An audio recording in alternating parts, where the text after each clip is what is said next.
ଭାଇ କଣ ବସେଇଛ?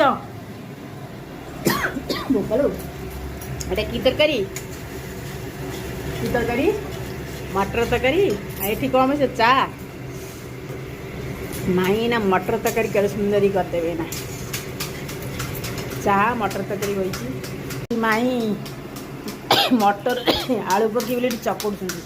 ଏଠି ମଟର ସିଝା ହେଇକି ଥୁଆ ହେଇଛି। ଆଳୁ ପାଇଲାନି କି ଏକ୍ସଟ୍ରା ଆଳୁ ପକଉଛ? ତୁ ମା ଆମର କେତେ ସୁନ୍ଦର ପନିପରିବା ହାଟରୁ ଆଜି ନେଇକି ଆସିଛନ୍ତି। ଛନ ଛନିଆ ପନିପରିବା ସବୁ ନେଇକି ଆସିଛନ୍ତି। ଦେଖ ପରିବା ଆମର ମା ଆଣିଛନ୍ତି, ହାଟ ଉଠେଇ ନେଇ ଆସିଛନ୍ତି। ଲୋକ ଗୋଟେ ପନିପରିବା ଖାଇବାକୁ ପାଉନାହାନ୍ତି, ମା ପୁରା ହାଟ ଉଠେଇ ନେଇ ଆସିଛନ୍ତି। କେତେ ରେଟ୍ ନେଲା ମାଙ୍କଠୁ ବୁଝିବା। କେତେ ନେଲା ସବୁ ପନିପରିବା? ପନିପରିବା ଯାହା ହଉଛି ରେଟ୍ କହୁଛି।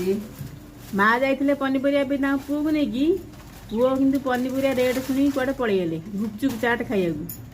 ମା ଏତିକି ହାଟ କରିଛନ୍ତି। ଦେଖ ବୁଢ଼ୀ ଲୋକ ହାଟ କରିଛନ୍ତି। ପୁଅର ପୁରା ମୁଣ୍ଡ ବନ୍ଧେଇଲା ଏ ପରିବା ରେଟ୍ ଦେଖିକି। ଆଳୁ କେତେ ନେଲା? ଆଳୁ 20 ଟଙ୍କା ନେଲା, 3 କିଲୋକୁ 60 ଟଙ୍କା। ଆଉ ସାରୁ? ସାରୁ କିଲୋ 50। ଜହ୍ନି କିଲୋ 60। ମୁଁ ଅଧି କିଲୋ। ପୋଟଳ 100। କଲରା 50। ଆଉ ଏଇଠି ବିନ୍ ଛୁଇଁ ଝୁଡୁଙ୍ଗ ହଉଛି 100 ଟଙ୍କା। ମୁଁ ଅଧି କିଲୋ ଆଣିଛି 50 ଟଙ୍କା। ଆଉ ସେ କୋବି ଗୋଟା କେତେ? କୋବି ଗୋଟା 40 ଟଙ୍କା। ଆଉ ରସୁଣ ଅଦା ପିଆଜ? ରସୁଣ ଅଧ କିଲୋକୁ 50। ପିଆଜ କିଲୋକୁ 30 ଟଙ୍କା। ଅଦା 250କୁ 30 ଟଙ୍କା। କୁନ୍ଦୁରି 20 ଟଙ୍କା। ଏଇ ଅଧ କିଲୋ। ଆଉ ସେ ବିନ୍ 50 ଟଙ୍କା। ଟମାଟୋ ଆଉ ଭଣ୍ଡା 3 କିଲୋକୁ 90, 30 ଟଙ୍କା। ଆଉ କାକୁଡି ଅଧ କିଲୋ ଆଣିଥିଲି, କିଏ ଉଠିବ ନେଇଗଲେଣି। ତମ ପୁଅ ନେଇକି ଗୋଟେ ଖାଇଦେଲେ।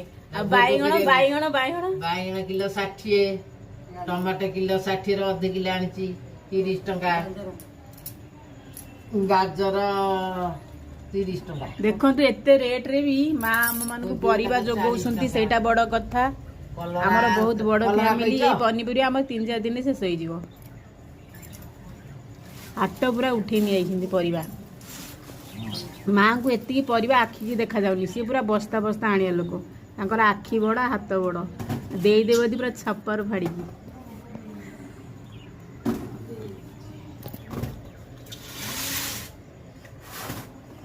ପାଗଳ ଆମର ଆଇଲେ। ସାଇ